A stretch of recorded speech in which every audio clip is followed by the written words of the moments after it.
ċi madwar Malta u Għawdex, u għal dawk li forsi jinsabu kamuna, nil-għawkom u għu. Alleluja. Għajja nitolbu, u dawk kolla li jintom għandkom il-ġu, għajja nitolbu għal biex nċivu l-kelma tal-mulej.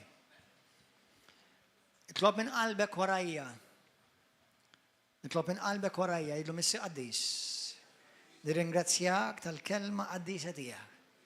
Li jena ħanirċivi. Tkellem mill-fom il-qaddej tijak, u għatini qalb u widnej biex nisma xet jgħid l-Ispiritu Santu li il-Knisja tijak f'dan iż-żminijiet. Jina lesni għal-kelma tijak u għattu għatt iktar. Ma nerġa' nkun l-istess iktar f'isem Ġesu Kristu.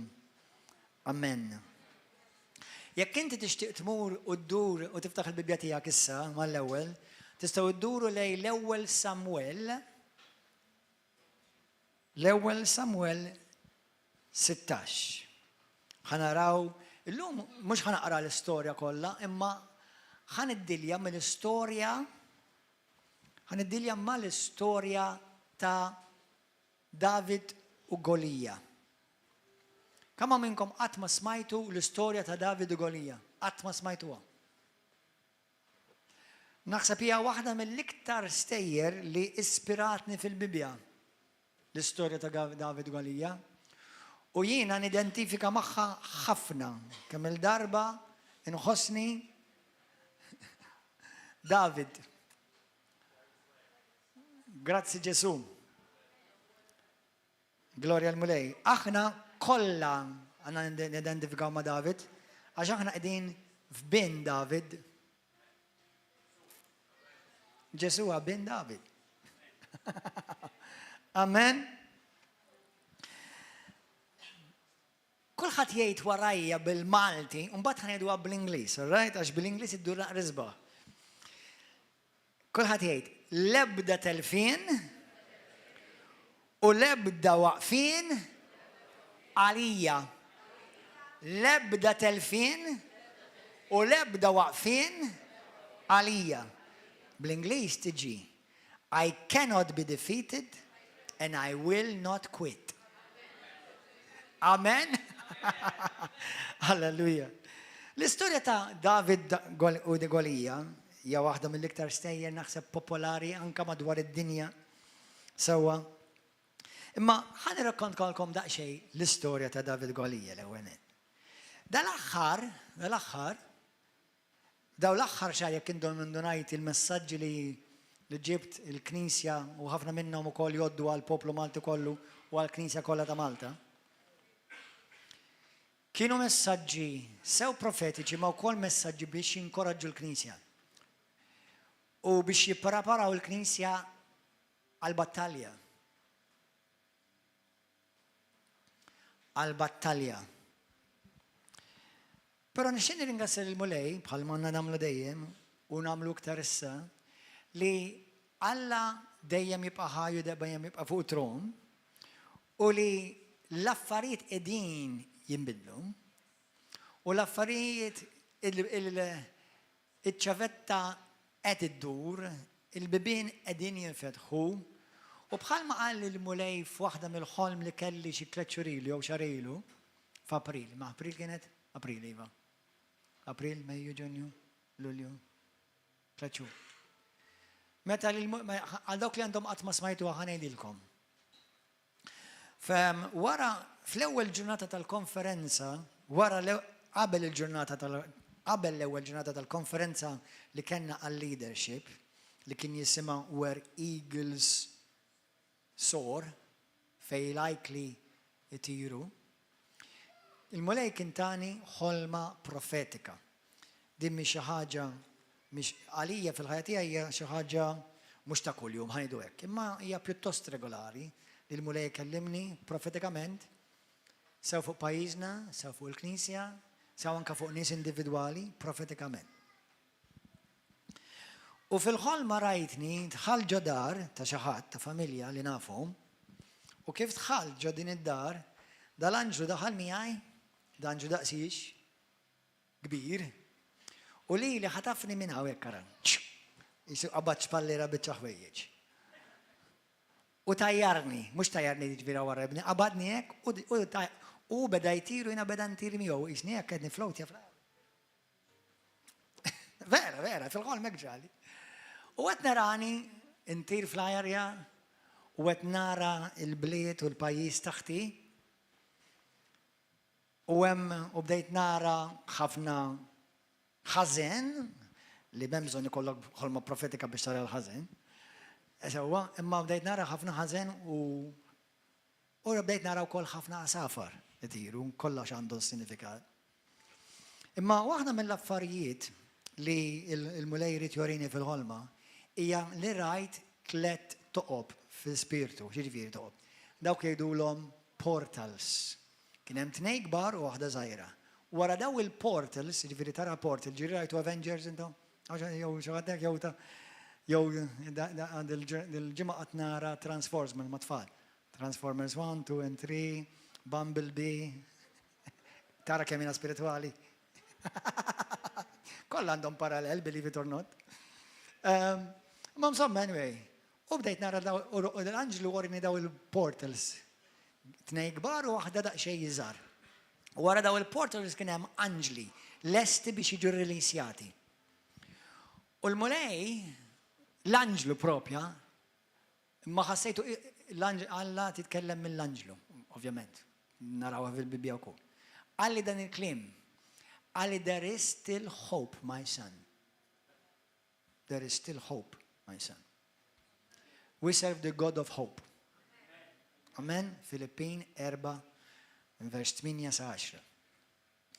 U minna kien għallem l-affar jisu anka il-mulej kif ċertu messaġġi li nġib. Tani bedajtini messaġġi fl-ispirtu tiegħi biex nipprepara l-Knisja. Sew għaw lokali u sew dawk li Alla iġġelhom jikkonnettjaw ma' dan il-ministeru. U llum il-messaġġ il-mulejtani hija biex infakkarkom li jiena u inti qegħdin f'battalja spiritwali. Infakrek li qabel ma ssir battalja naturali l-ewwel ikun hemm battalja fl-ispirtu. U ma tista' tirbaħ l-ebda battalja fin-natural qabel ma tintrebaħ fl-ispirtu. Amen? U beda jpoġġieli f'qalbi l-istorja li ħafna jafuha u ovvjament Alla jitkellem il-lingwa li ħafna ħajfmu. Sewwa biex jinkoraġġi l-poplu tiegħu. Issa, meta Alla għażel il-David, jekk naraw kapitlu 16, naraw li kien hemm il-profeta tal-Alla u li Alla qallu mur wara li żmien Sawlu spiċċa, Alla ċaħdu li Sawlu. U qallu għandi bniedem ieħor li nadlikt biex jagħmel ix-xogħol li ħajjobdini biex nagħmlu. U meta il-profeta mar ifittex xi ħadd, l-ewwel ma ntaqa' ma' wieħed jismu Elijab, wieħed mit-tfal l-kbir, li kien fih statura, kien fih raġel, mhux bħali kien raġel twil fih. U insomma l-profeta da, isimgħu għadin interessanti għax di qatt ma rajta qabel, illum rajta. Il-profeta Alla ħaseb li dan kien il-mażul. Battuha. Tgħid basta profeta Alla laqqas in-nota daqqas xammu. Għall-ewwel kif intaqa' ma' Elijab, kien hemm Ġessi, ġab it-tfal tiegħu u ġab 6, wieħed minnhom ma ġabux, l-ieħor kien mannaġġ. Kien mannaġġ. U kif ra Elijab, kien bħalma ngħidu kien raġel sabiħ mid-dera fih ġuvni u mimli. U naħseb dan hu li Alla għażel u Alla qallu mhux dak għażel. Qallu għax jien ma narax bħalma tara int, għax Alla ma jarax kif jara l-bniedem. Għalhekk oqgħod attent, għax Alla ma jarax kif tara int.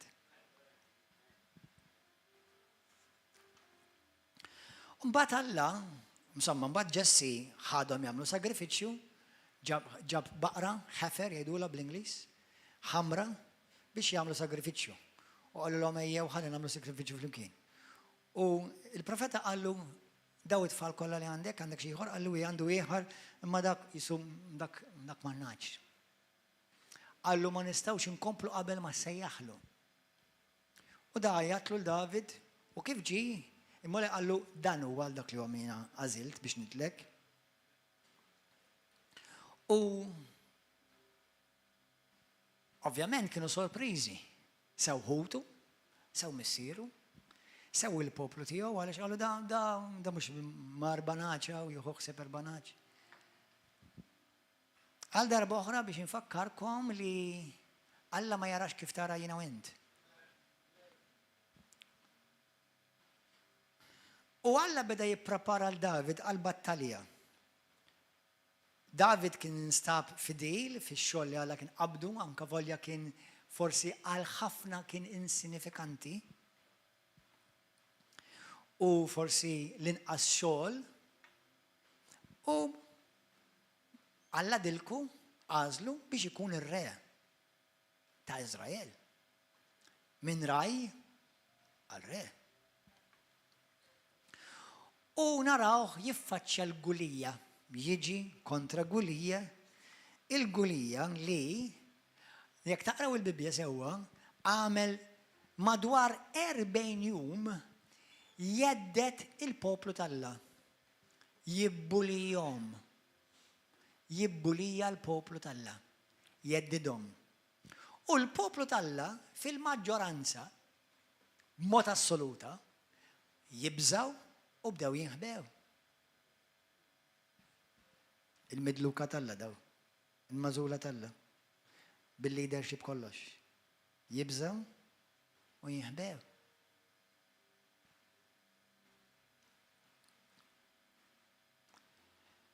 U meta David, għax David kien Alla kien jużaw, mhux Alla, missieru kien jużaw biex imur jħossib ir-raj, in-naċ, u mbagħad xi kultant iwassal l-ikel il-lanċ lill-ħutu.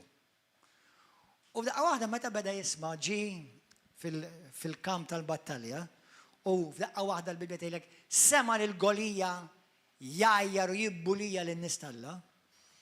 David qal dal-kliem ara. Who is this, bl-Ingliż jgħidlek, who is this uncircumcised Philistine that he shall taunt the armies of the living God? Minu dal il-Filistin blapat li jiġi jeddet u jibbulija n-nies tal-Alla. U l-kongregazzjoni li kien parti minna. Mux qed ngħidilkom għalija, għax ningasal Alla r-River of Love. Alleluja. Imma il-poplu suppost tiegħu minn flok qalu yeah, praise God, għandna xi ħadd jitkellem. Bejdu li ħuħ, qabeż ħuħ. Għallu inti x'ġej tagħmel hawnhekk. Għallu inti mhux suppost tuħu ħsibek naċ. Għallu uj, nafu li inti mimlik burija u taħseb li xi ħaġa. Għallu jien x'għamiltlek lejtlek, għamiltlek xejn. Għallu, insomma, u da David beda jsaqsi l-ewwel hemm. X'ħaj jiġrilu l dak il-bniedem li joqtol il dan il-ġgan? X'ħaj jingħatalu, x'inhu l-premju tiegħu? U kellu motivazzjoni kbira, għax lew da kien single. Gustus il-Bibja tgħidlek, bħali ovvjament. Toqgħodx tgħid jien ma rridlekx li inti graħ. Int gustus ukoll. Amen. Alleluja, anyway. Insomma, la, il-Bibja tgħidlek li kien gustus, kun roxxan, kien kif jgħidula, jekk ħafif, għax dejjem jiġri ovvjament da, ma' n-naċ jiġri wara n-naċ, għandi idea xi tfisser tiġri wara n-naċ. Help us Jesus. Anyway, allora bil-fors kun fit. Insomma, u da beda jsaqsi għallu, x'ħajja ġrilu, x'inhu mal-benefiċċji jekk joqtol xi ħadd il-dan iġgad? Għallu ir-re itik it-tifla tiegħu. Il-dik li kulħadd jixtieq, iktaġobni. Diġà biżżejjed. Għallu ma le iktar ta' Għallu, u l-familja tiegħu għal ħajthom kollha ma jħallsux taxxa ma jħallsux vet. Wow! Gulija, you're done! Raġel żagħżugħ bl-ormoni ifferuċjati għandu mara sabiħa qudiemu u ħajja bla taxxa. You're done, you're cooked. Amen, come on, għaw xaħdet jifimni xaħġa. Amen, amen, insomma. U naraw, ovvjament, joħroġ David, is-sent importanti li nsemmu li David, apparti li kien raj, kellu relazzjoni intima mal-mulej. Kien perfett? Le, żbalja? Iva, sfortunatament. Imma kellu qalbu għal-Alla. Kellu qalbu għal-Alla. Amen. U narawh li l-Sawlu għallu re, għallu ħammur jien niġidlu l-Golija.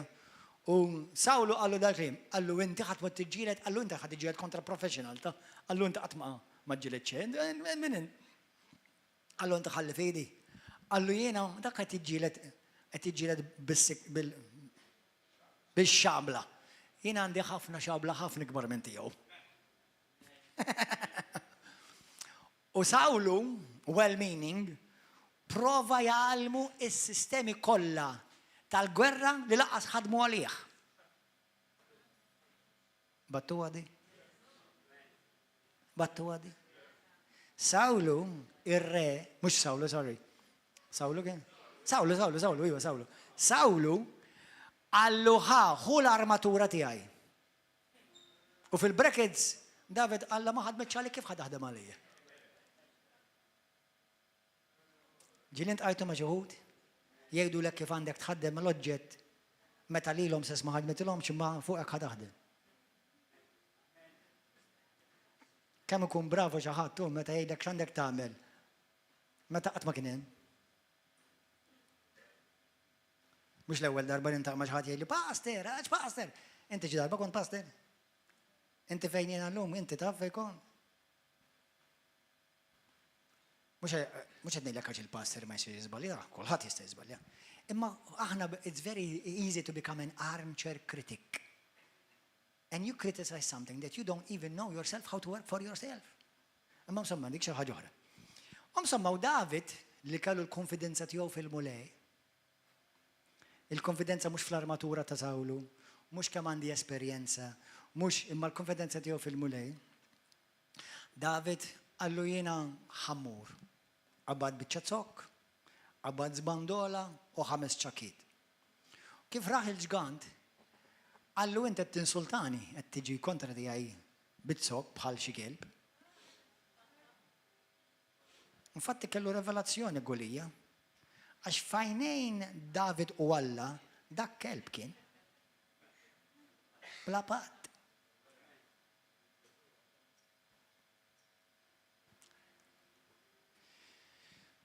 Sawa? U naraw li David mhux qatt jistaħbada. Le David qabad u mar jiġri. U jiġri kontra Golija. U bċakka waħda. Mal-ewwel waħda. Middu. Għax ovvjament ma kienx iċċaka, wara dik iċċaka kien hemm blata kbira. Alleluja! Issa minn din l-istorja ħriġ xi ħsibijiet li japplikaw għalik. Japplikaw għall-Knisja għal dawk li għandu widnej spiritwali biex jisimgħu. Golija kien dak li kellu l-esperjenza, skont vers li dawk li din. Golija kellu l-armatura l-kbira. Golija simgħu, għax inti għandek Golija f'ħajtek, il-Golija tista' tkun marda, problemi fi żwieġ, problemi fil-business, problemi fil-ministeru, problemi fil-familja, problemi finanzjarji. Tajt qalbek, il-Golija tiffaċċjak. Il-Golija jibda jidher il-bully tiegħek, jibda jibbulijak, intimidak. Tifel tiegħi naħseb sema xi preach u vera spiċċa jipritka lili mbagħad. Għalli devil, daddy, il-bira kullum, għalli don't let the devil intimidate you, daddy. Preach jisama. Mux ħaġa li ma konċ nafa, imma nirringrazzja l-Alla it-tfal tiegħi jixorbu l-Bibja fil-ħodu fil-ħaġija. King James u bil-Malti. Insomma, bil-Malti ma tantx. King James and Ivy New Living Translation. Jixorbu l-kelma. Kontinwa. Allora jipritkaw li għalla ħafna drabi jizalilu. U għed minnum beda jgħid l-bira, don't let the devil intimidate you, daddy. The devil, il-xitan huwa bully. U dejjem ħajuża xi ħaġa, xi kultant sfortunatament juża l xi ħadd biex jipprova jibbulijak. Issa jiena u inti rridu nkunu strateġiċi, rridu nkunu spiritually wise. Inti fil-ħajja għandek book smart people, street smart people, and spirit smart people. Book smart, għaliex jekk inti tistudja, tkun smart fl-arfin naturali. Street smart ġeneralment nies li għandhom ħiel kif jesperjenzaw il-ħajja, allura għandhom ċertu esperjenza jisiru smart minnhom. Għalkemm mhux kulħadd isir smart mill-esperjenza, xi kultant ikunu iktar actually bolo. Imma mbagħad għandek spirit smart li inti tħares lejn l-affarijiet qabel ma jsiru tarhom kif qed jistgħu jsiru mill-lat spiritwali. Il-gulija fajnek jibda jidher iktar b'saħħtu minnek fin-natural. Il-gulija tiegħek fin-natural jibda jidher iktar b'saħħtu minnek. Jew fajnej il-bniedem fin-natural, il-gulija li qed jiffaċċjak. Pereżempju, int għandek gulija kontra tiegħek id-demonju. Jipprova jintimidak. Għandek il-gulija il-mart. Għandek il-gulija l-problemi li jiġu kontra l-familja tiegħek, kontra l-ministeru tiegħek, kontra s-sejħa u l-iskop ta' ħajtek. Għandek il-gulija li jiġi kontra l-Knisja. Għandek il-gulija li jiġi kontra l-poplu. Għandek il-Knisja talla li l-Knisja f'kull pajjiż, inkluż Malta, għandha gulija li tipprova tiġi kontra tagħha, tibbulija kontinwament. Nista' nsemmilkom ruxmat affarijiet, imma naħseb jekk inti ħaj qed tifhimni. Però mill-perspettiva talla, il-battalja ma tista' qatt tikkompara ma' dak li jgħix ġo fik. Fl-iskrittura, skrittura li hija popolari u naħseb ħafna minnkom tafuha, u jekk ma tafuhx, please kunu għafuha, għax din hija nemmen hija ċavetta. Il-Bibja tgħidlek fl-ewwel Ġwanni 4, intom ġejjin minn Alla u lidi. U ġa qlebtuhom għax dak li hemm jammar fikom u akbar minn dak li hemm fid-dinja. Fid-dinja huwa il-bully, id-demonju. Id-demonju ħajuża affarijiet biex jipprova jintimidak, waqfek, jfixklek, ibeżżek, jaqtalek qalbek. Fl-ewwel Korintin 15:57 tgħidlek. Niżżi ħajr lill-Alla. Isimgħuha sewwa, isimgħu il-verbi li tagħna r-rebħa mhux ħajtina. Jiena u inti dejjem nitqabdu minn punto ta' rebbieħa kontra it-telfa, mhux aħna it-tellifa qed nipprovaw nirbħu. Jiena u inti niġġieldu it-qabida tagħna tal-fidi minn punto ta' vista aħna l-infejqa kontra l-mart, mhux aħna l-marda qed niġġieldu l-fejqan. Meta jiena u inti fi Kristu niġġieldu minn punto ta' rebbieħa kontra kull sfida, mhux li aħna qed nitqabdu qed nippruvaw naqbdu niggranfaw u b'xi mod ħof li nirnexxielna. Le, għax aħna r-ribħa diġà ġiet mogħtija għalina fi Kristu. Amen? Fit-tieni Korintin 2:14, isimgħu kemm hija sabiħa l-iskrittura, simili. Timmela t-tieni Korintin 2:14. Niżżeħħal lill-Alla għax hu li jmexxina dejjem, kulħadd jgħid dejjem, fir-rebħa. Fi Kristu. U li jxerret ma' kull imkien permezz tagħna l-fieħa tat-tarif tiegħu. Ħares il dak taħdejk. Ejlu kemm tfuq, brother. Kemm tfuq, sister. Imħabba Kristu, Is-sekk il-ġaħat fin-natural mhux qed ifuq, ħares lejh mill-lat spiritwali.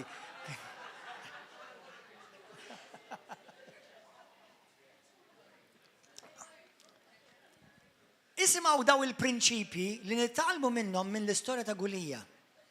Isimgħuni aħwa. David l-ewwel qeleb l-ors, u mbagħad qeleb l-iljun, u mbagħad qeleb il-Gulija. David kabbar il-konfidenza tiegħu, falla li huwa fidil lejh li ma jaqaf qatt ikun fidil. Qed tifhem il-konfidenza li David rabba? Ovvjament din mhix storja għan-nies li ma jafux il-Alla, din hija storja għan-nies li għandhom relazzjoni intima ma' Alla. Amen? Waħda mill-affarijiet li jagħmluk intima mal-mulej taf x'inhi? Mhux għax inti tingħalaq ġo kamra u ma tara l-ħadd, dak jagħmluk stramp mhux intimu. Alright? Għax inti msejjaħ biex tkun dawl fid-dlam, mhux dawl ġol kamra mal waħdek. Issa hemm ħin fejn tkun fil-kamra mal waħdek. Alright? Imma m'intix ma msejjaħ biex toqgħod tgħix. Amen? Imma qed ngħidlek għall-bilanċ. Imma waħda mill-affarijiet li tagħmlek intimi mal-mulej moħħhom. Mhux daqshekk diffiċli biex tifhimha. Be real. Be real. Kun reali. Meta David ġi faċċja lil Golija, ma għadx imurix jagħmel ix-xawer, jilbes xi sut u jagħmel il-fwieħa. Issa meta tiġi l-fellowship, please dak għamlu. Imma ġifieri ġi kif inhu. Aħna naħsbu li jinnaf li jekk mħabba l-ilbies, mħabba l-edukazzjoni, mħabba l-kwalifikazzjonijiet, tajbin dawk l-affarijiet. Imma ma jagħmlukx bil-fors intimu mal-Alla. Anzi, pjuttost jistgħu jkunu ta' telfin għalik għax tibda tafda fihom u tibda trabbi l-konfidenza tiegħek f'dawn l-affarijiet li huma naturali. Mhux qed ngħidilkom tinħasslu xu tagħmlu xwieħed, għad tifhmunix ħażin, ġosokuni. Amen? Ismawni, kulħadd jgħid. Illum ħanażel kif ħanara l-affarijiet. Meta l-għadu jikkritikak, isimgħu sew, għax int tintimidah.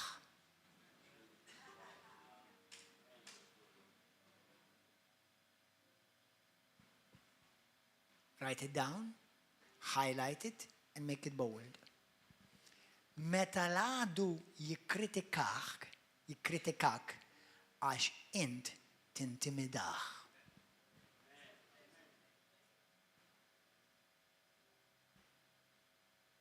When the enemy criticizes you, it's because he is intimidated by you. L-Izraeliti raw il-ġgant u beżaw. David ra lill-Alla u l-fedeltà tiegħu u kiber fil-kuraġġ u fil-qlubija. David u Izraeliti kienu fl-istess post fl-istess ħin. Ma rawx l-istess ħaġa. Just because you come to fellowship, it does not mean you see what I see.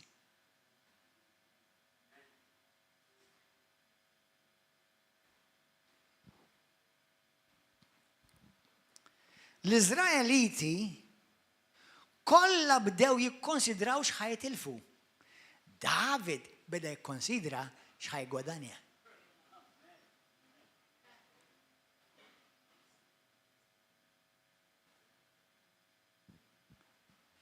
Beda jikkonsidra li ħajkollu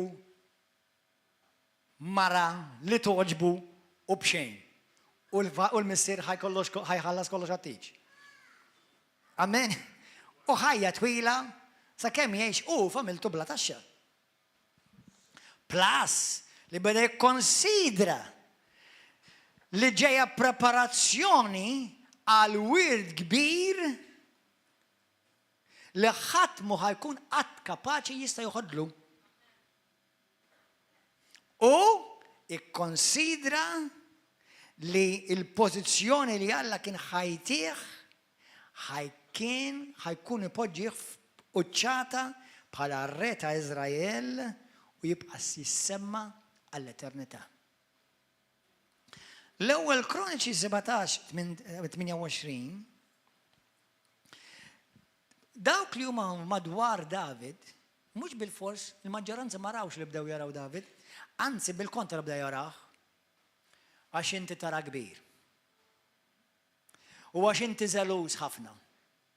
U għax inti innafax, għax inti tajjed. U għax inti differenti. Dik l-iktar waħda ninħobb. Meta jgħidu li għax inti mhux bħal ħadd ieħor. Praise God. Bħal inti nkunu bħalek. No, thank you. Jiena bħal ħadd minnkom u ma interessani nkun bħal l-ebda waħda minnkom. Jiena ma ngħid għal ħadd minnkom għal raġuni għax jien confident min jien fi Kristu.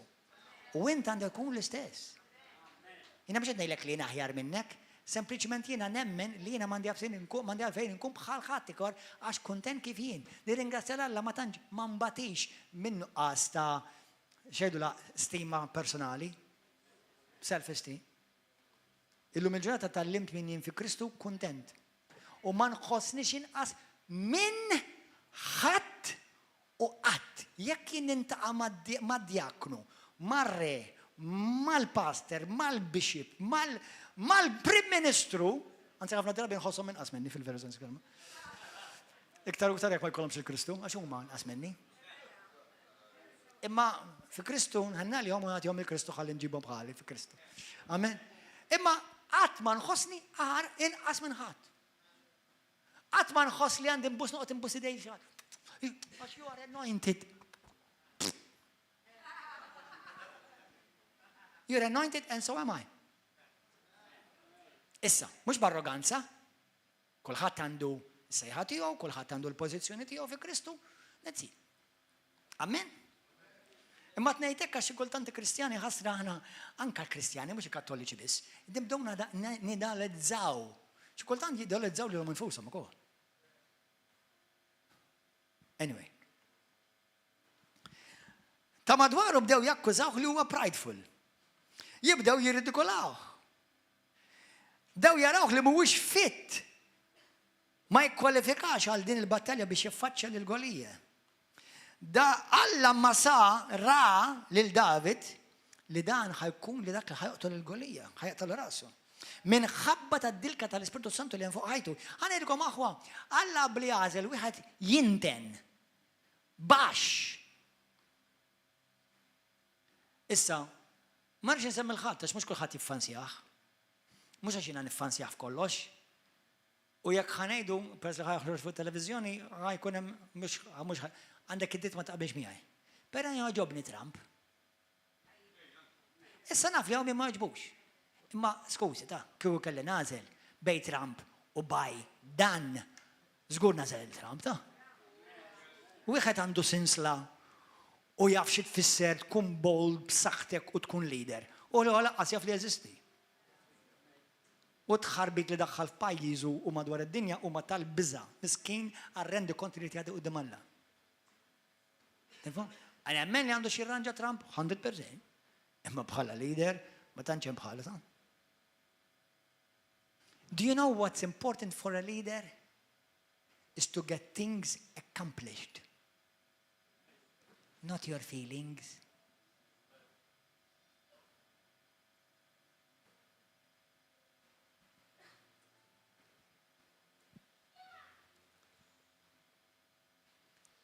Leader x'qed jara il-viżjoni li sseħħ. Mhux għax inti qed tħossok ħażin u rifislek il-kallu xi ħadd. Grow up, mature. Amen. Alleluja. Alla kien fidil miegħu mal-iljun u mal-ors. U Alla kien dejjem fidil ma' David f'kull battalja. Il-battalja, kulħadd jgħid il-battalja hija reali. Ma l-ewwel irbaħa fl-ispirtu. U l-good news taf x'inhi jekk inti tkun ħaġa ma' Kristu, tiġi rbaħta. Please get this. Għalhekk il-Kristjan li jara fadi jitkellem b'ċertu konfidenza li d-dinja u ħafna mill-Kristjani ma jfhmuhiex.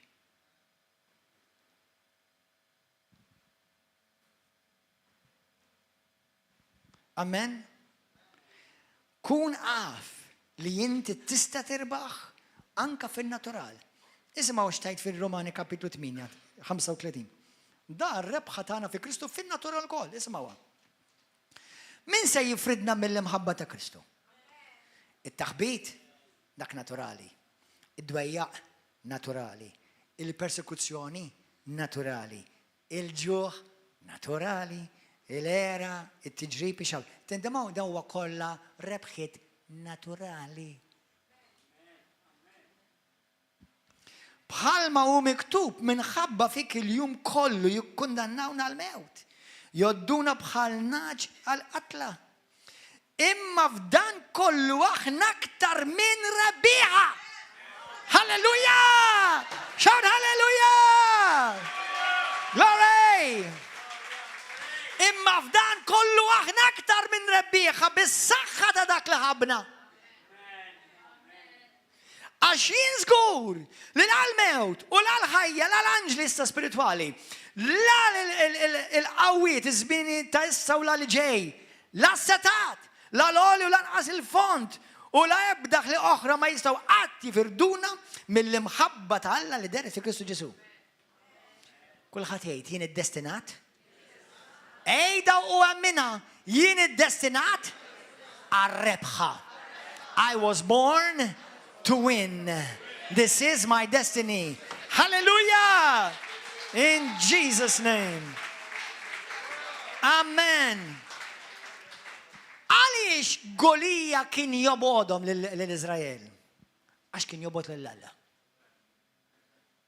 Għassa frattant, Golija ma offendiħx bommu misiru, biex offendi. Balla tiegħu il-baħnan mar joffendi. U meta xi ħadd joffendik balla tiegħek, l-estilu l-qabar.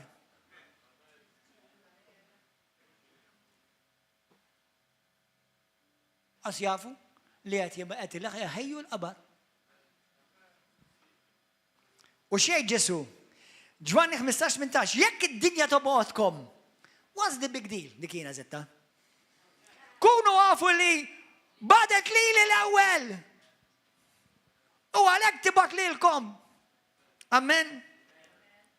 David rebaħ fuq Golija għaliex kien Alla li qed jiġi kontra Golija, mhux David. Golija ħaseb li tiġġieled ma' David. Bħalma mxħut jaħsbu li qed tiġġieldu kontra tiegħek. Bħalma xħut jaħsbu qed jiġu kontra tiegħek. Qed tiġi kontra l-Alla tal-eżerċiti u ħadd indife. Ħajjibilek. En ħatitlef għax il-legacy ta' sigdi hija dejjem rebħa. Halleluja! Amen. Amen. Gloria lilek Missi Qaddis. Il-battalja hija tal-mulej. Imma r-rebħa hija tiegħi. Gloria lilek Abba Missier. Amen. Hemm battalja qalila fir-realm tal-Ispirtu. Dija reali. Please abdu għadi bis-serità. Hemm battalja reali aħwa. Il-Bibja xi tajt fil-ktib ta' Efesin 6, vers 12.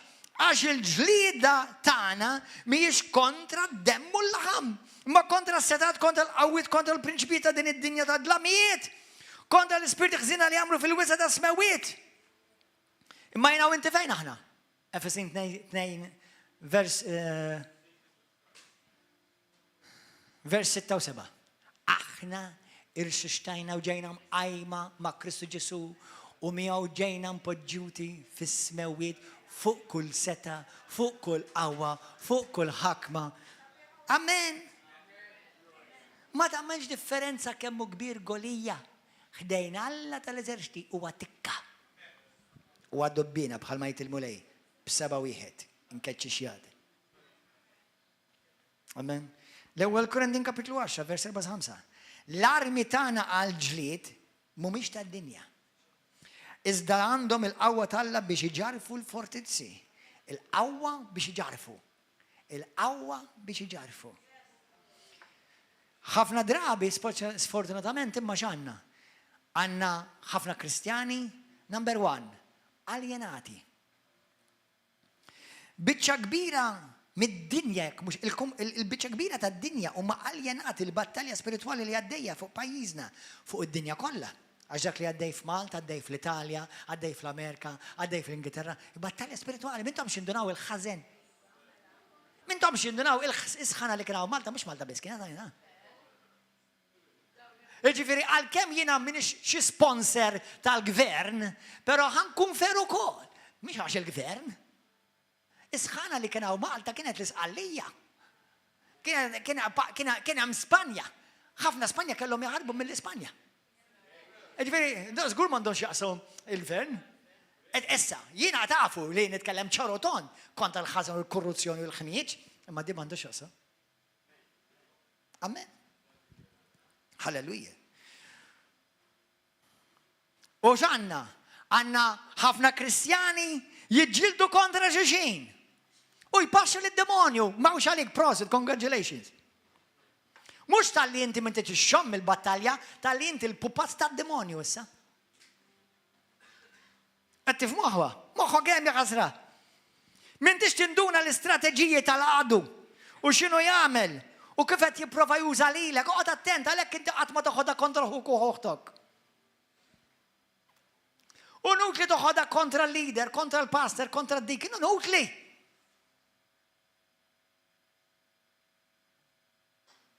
Amen.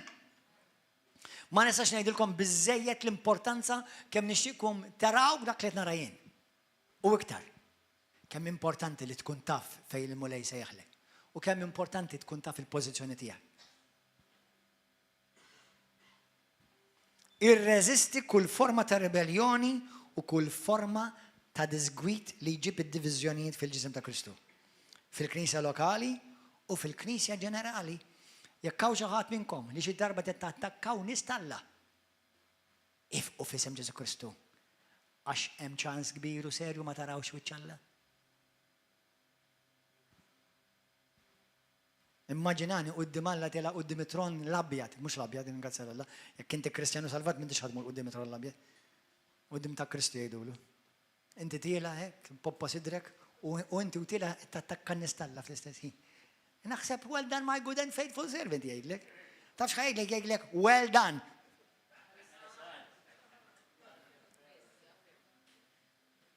Għodu attenti qalbi tiegħi.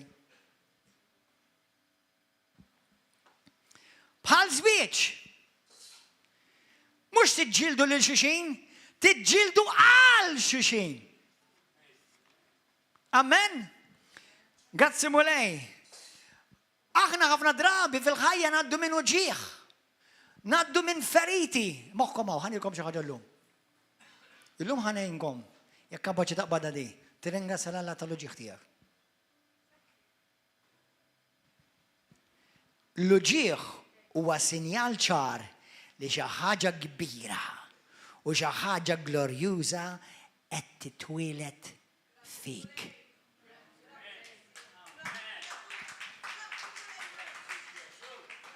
Huwa l-uġieħ li jgħinek tiffoka. Meta mara tkun ħatwellet tarbija sabiħa mimli ħajja, tgħaddi minn żmien ta' uġieħ. Imma x'ġejja barka kbira. Allura issa l-uġieħ isir il-motivazzjoni biex tiġġieled sal-aħħar. Amen. U għal-uġieħ, minn staġun ta' uġieħ li inti tgħaddi minnu, li inti tibqa' tiġġieled iktar qalil, iktar b'saħħtek mhux kontra ħuk u oħtok ta' kontra dak li l-għadu ġab kontra tiegħek. Amen. Jekk inti tgħaddi minn żmien ta' uġieħ, ġej premju. Għalhekk ix-xitan qed jiġġielidlek u qed jirreżistik. Halleluja. L-uġieħ ħadd itqum ma taf kemm għandha b'sens di. L-uġieħ jurik li inta dek ħaj.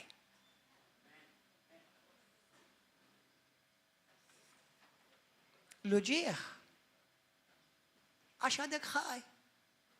It's not over until God says it's over. Inti ma ġejtx maħluq biex tieqaf u taqta' qalbek. Inti ġejt maħluq biex tirbaħ.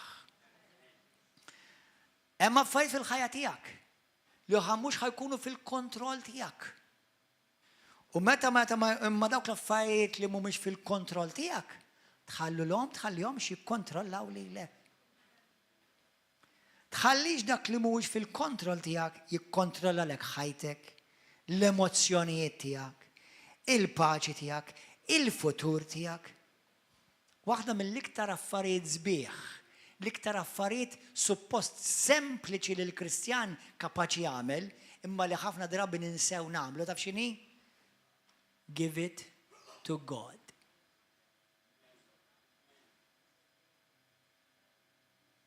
Give it to God. Do you know why you can't handle it? Because your hand is too small for it. But in His hand, it's small in His mighty hand. Hallelujah. Meta xi ħadd riċenti qal li pastor x'ħadd tagħmel fuq dik is-sitwazzjoni? Xejn. Tajta l-Alla. U jekk tajta l-Alla, mhux ħanoħoddilu lura. Amen? That's it. Mhix fidejja, fidej il-mulej. That's it. U ħafna drabi jkun hemm affarijiet li Alla ħajpoġġik f'sitwazzjoni biex jittestjalek u jkabballek u jirfinalek il-fidi. Ma meta hija xi ħaġa li inti taf li ma tistax tikħendilja, mela di ovvjament mhux għalija. All right, Lord, take it. That's it. It's such a simple thing. Imma ninsew nagħmluha. Jekk inti għaddej minn separazzjoni u għamilt minn kollox biex jinnaf biex li da żwieġ jirnexxi u għamilt il-parti tiegħek, daqshekk issa fidej il-mulej.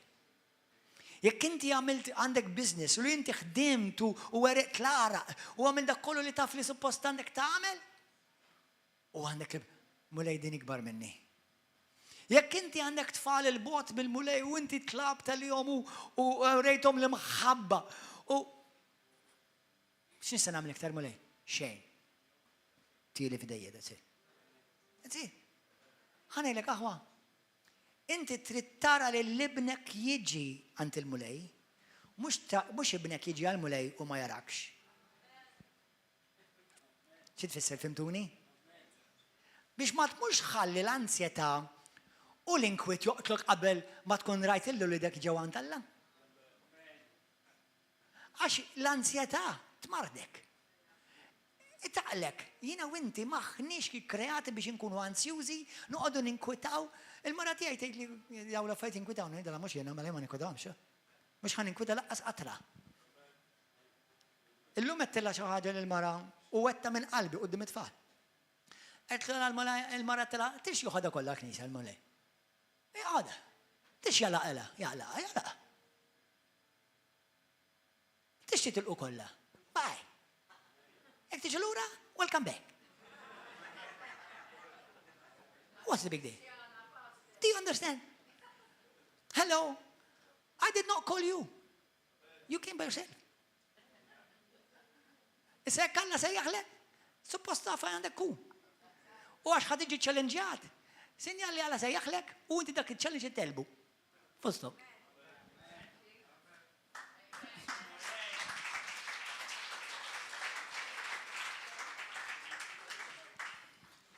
Il-min jitlaq taf xnejdilhom jien?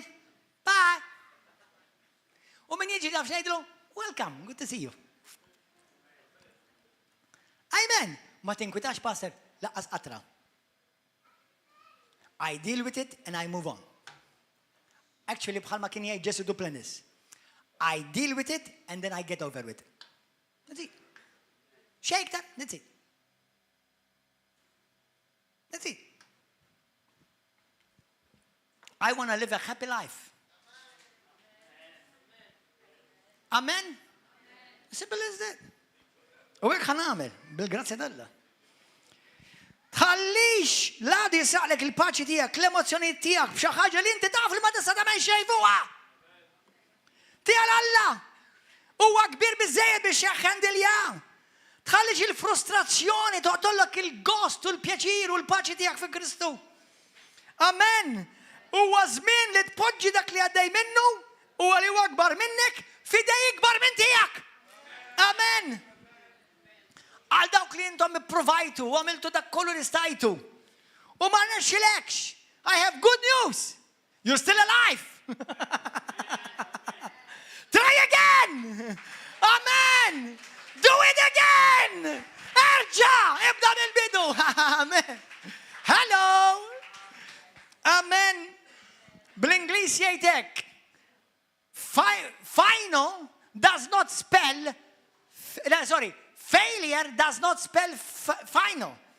Li ma rnexxilekx, ma jfissirx li waqgħet id-dinja erġa' u prova. Amen. Grazzi Ġesu li inti ma rnexxilekx darba ma jfissirx li inti failure għal ħajtek kollha. Għax inti tlif battalja ma jfissirx li inti tellif għal kollox u għal dejjem. Il-battalja tiegħek hija fidej il-bulej, il-vittorja hija tiegħek fi Kristu. Amen. Ġesu qatt ma wedna li aħna qatt ma ngħaddu minn battalji fil-ħajja tagħna. Li inti qatt ma ħajkollok feriti, li inti qatt ma jinnaf ħataqgħu, jinnaf tispiċċa tuħu gambetta. Imma wedek li f'kull ħaġa li inti tgħaddi minnha ikollok il-vittorja u r-rebħa fi Kristu. Amen. Halleluja. Għalhekk tiqafx u kompli sejjer. Inti għandek DNA tar-rebbieħ. Alla meta għamlek ma mlilx żball. Inti qed fiq triq tiegħek tal-vittorja. Jekk waqajt, tħallix lilek innifsek tibqa' dawn. Jekk żbaljajt, indem. Amen. U jekk ħatikbi, ħalli jkun biki ġenwin mhux għal kukkudrilli. Jekk inti, you have two choices. Jew dejjem tkun fuq rebbieħ u xi kultant taqa'. Jew inkella tkun fuq u rebbieħ u dejjem tqum. Fimtu għadi? Jew tara lilek innifsek dejjem taqa'. Jew tara lilek innifsek dejjem tqum. Da bħal tazza jew nafsa, jew tara nafsa mimlija, jew tara nafsa vojta. Jiena nara nafsa mimlija. Għalhekk mulej xi tlabna? Mulej għallimni kif nara l-affarijiet. Ħan iddeċidi li ħan nara l-affarijiet differenti. Amen. Kull darba li waqajt, ftakar li opportunità biex terġa' tqum, titgħallem mis-sitwazzjoni u tkun iktar b'saħħtek. Halleluja. Grazzi Ġesu. Aħna moħħkom hawn. Għax ħafna drabi l-Kristjani ħallu dak li għaddu minnu jiddefinilhom ħajjithom. Oh, my brothers and sisters, please listen to me helpfully. Tħallix dak li tgħaddi minnu f'ħajtek jiddefinilek ħajtek. Ħanilkom xi ħaġa. U jalla dawk li għal minn ħanejda l-kelma qed jisimgħu. U jieħduha bħala messaġġ ta' mħabba u ta' twissija. Ħafna ma reġgħux lura l-Knisja mhux għal River of Love biss qed ngħid, knejjes oħrajn. Mill-COVID law. Taf xi jfisser li daw ħallew il-COVID jiddefinilhom ħajjithom. Ħafna ma ġewx lura l-Knisja u baqgħu jimxu ma' Kristu għax għaddew mi problema miż-żwieġ u problema fil-finanzi. Jiġifieri inti ħallej dik il-problema tiddefinilek ħajtek. That's it. Le, jiena ħajt iddefinuta tiġà. Tiġà għalli min jien Kristu, tiġà għalli x'kapaċi nagħmel u tiġà għalli x'inhu tmiem. Rebħa fi Kristu Ġesu. Amen? Dik hija l-verità tiegħi. Amen? Tħalli xi trauma li għaddejt minna tiddefinilek ħajtek. Tħalli xi challenges jiddefinulek id-destin tiegħek. Id-diżappunti ma jiddefinukx. Problemi nazzjonali, problemi fid-dawl jew fid-dlam. Problemi fid-diżastri li ħajjiġu u jkomplu jiġu. U skont Kristu ħajkomplu jiżdiedu. Imma għalija u għalik u għad-dinja u ma żewġ realitajiet differenti. Għad-dinja mod u għalija mod ieħor għad-dinja għar, għall-Knisja aħjar. Amen. Grazzi mole għaddis. Praise and worship, please come. Thank you, Lord. Ftakkar li inti Alla jsejħlek b'saħħtek, mażul, ikkrejat fi xbija tiegħu. U inti ġejt maħluq għal dan iż-żmien. Dan huwa l-mument tiegħek biex inti tiddi għal Kristu. Ma tagħmel l-ebda differenza x'hemm jaffaċċjak quddiemek. M'hemm l-ebda differenza min hemm quddiemek jibbulijak. Jekk kienx problema, marda, sitwazzjoni, teħil qalb, ixini, finanzi. Ftakkar, warajja hemm xi ħaġa aħjar ġejja għalik. Hemm xi ħaġa ogħla ġejja għalik. Xi ħadd ikbar li hemm jgħix ġo fik. U hemm premju li qed jistennik għalhekk l-għadu ġi kontrik. Taħlix ħin. Taħlix ħin jgħidilek ta' madwarek, taħlix ħin. Kemm nara Kristjani jaħlu ħinhom, men. Bis-serjetà ngħidilkom Kristjani, daw kollha li intom hawn preżenti, please, taħlix ħinek. X'inti tagħmel? X'inti tagħmel bħajtek? Taħlix ħinek, men. Taħlix ħinek, woman. Amen. Hu is-sitwazzjoni fidejk. Hu responsabilta fidejk. Aqbad id-destin li Alla għandu għalik fidejk. Tox tfittex xi skuża għax dak, għax dik, għax dawk, għax isħana, għax il-Bart, għax il-Gvern, għax l-Oppożizzjoni. Stop it! Hu s-sitwazzjoni fidejk.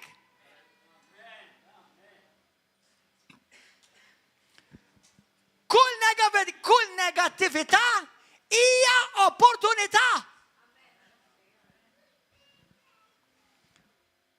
Għaw min jara problema u għaw min jara opportunità.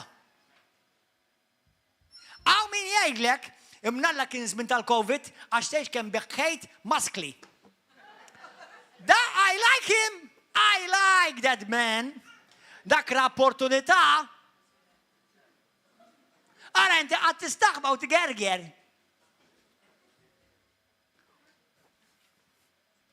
Ara dawk li jivvintaw il-vaċċin, x'opportunità ħadu, saru multi-biljonarji. Għas-saburu x'ma tanaċ. Għabdu għal-opportunità, ma għadux jgħidu għax il-Covid, għallum nalla ġed il-Covid. Jekk ma ġabuċi huma wkoll.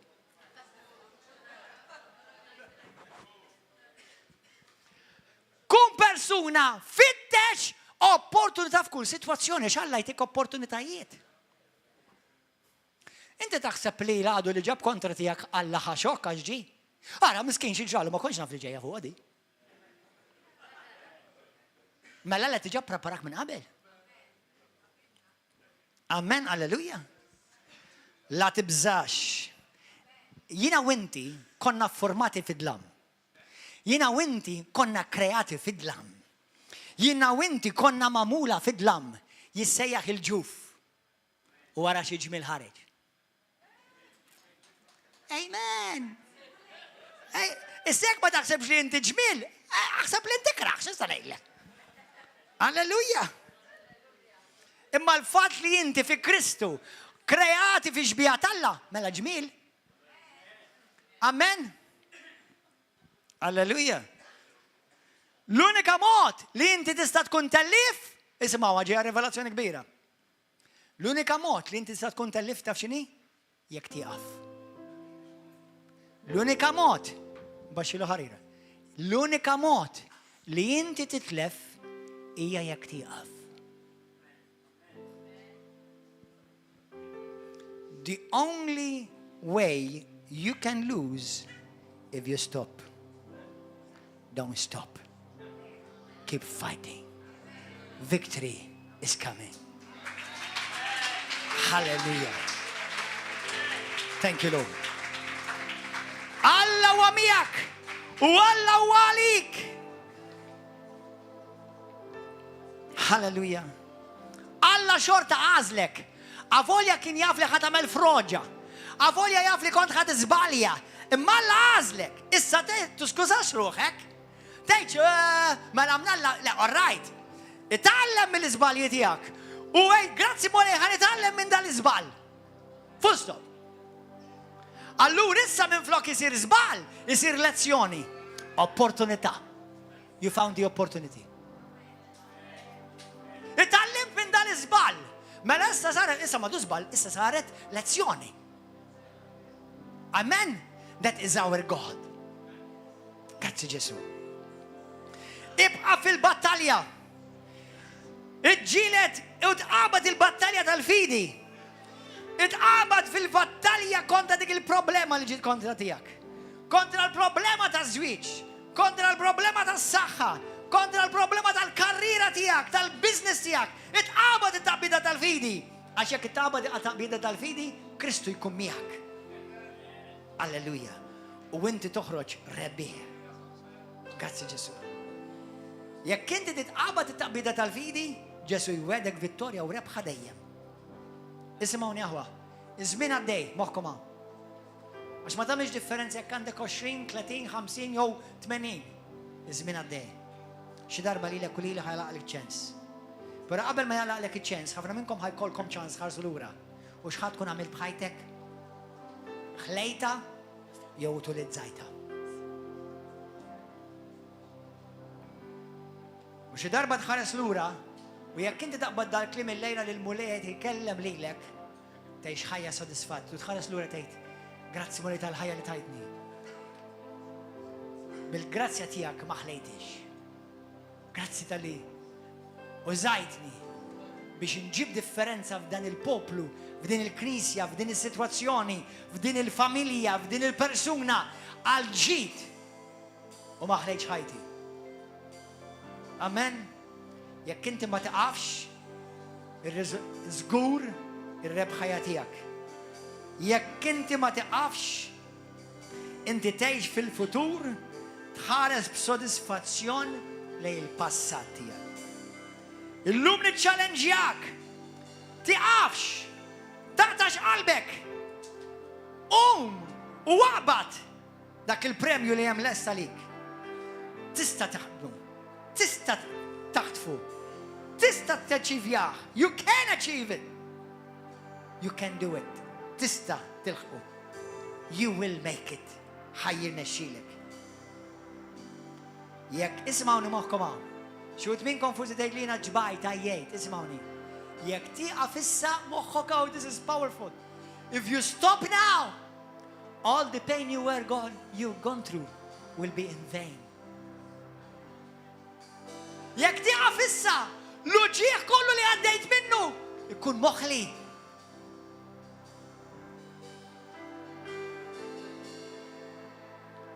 Yes, it's tough, Pastor. Ibsa, Pastor. Naf. Imma żminijiet ibsin jiġu u jgħaddu.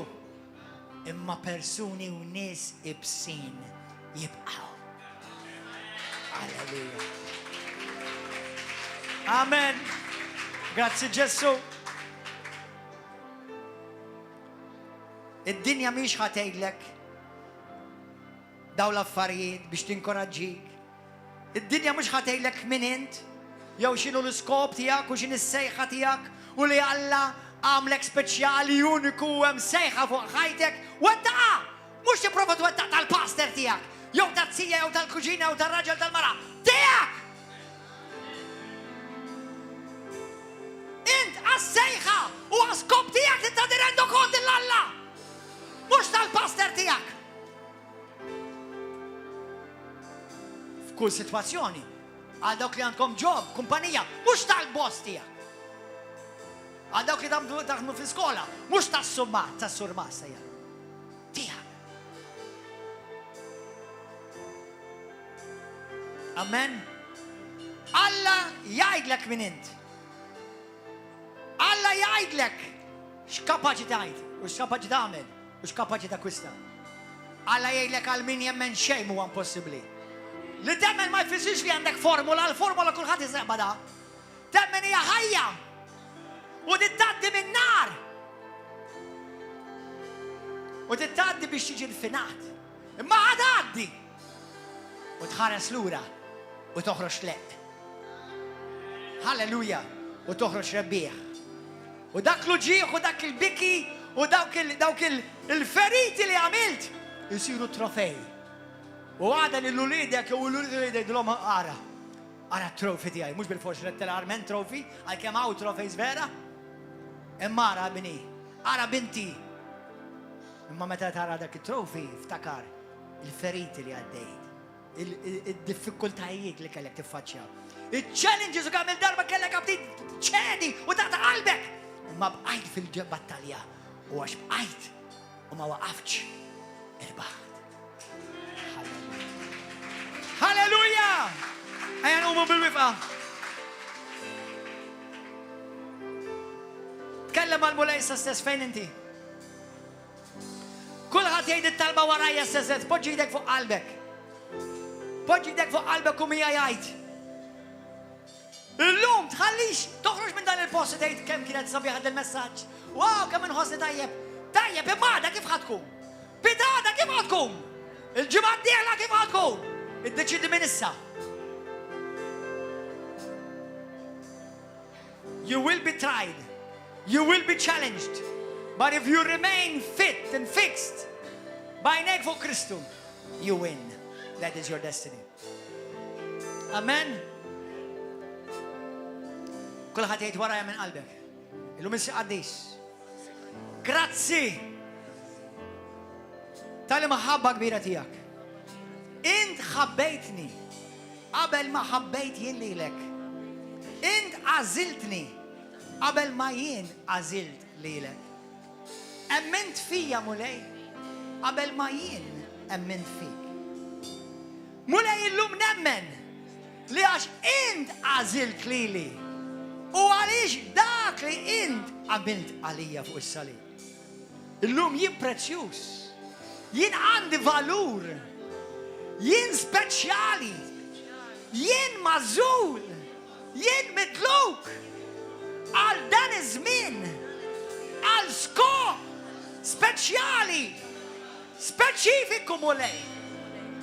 Mulej għaddis, din il-kelma li rċivejt illum, naqbada, naħodha f'qalbi, għaliex naf li jiġri x'jiġri fil-ħajja tiegħi.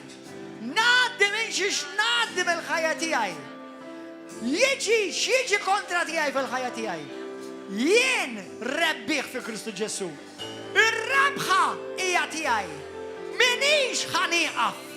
Minix ħanaqta qalbi. Anke jekk interfani. Anke jekk nisvija. Terġa' dawwarni f'posti. Ġesu, qalbi, ħsibijieti, ħajti hija fidejk. Inti qed fil-kelma tiegħek mulej. L-passi tal-bniedem ġust huma gwidati mill-mulej.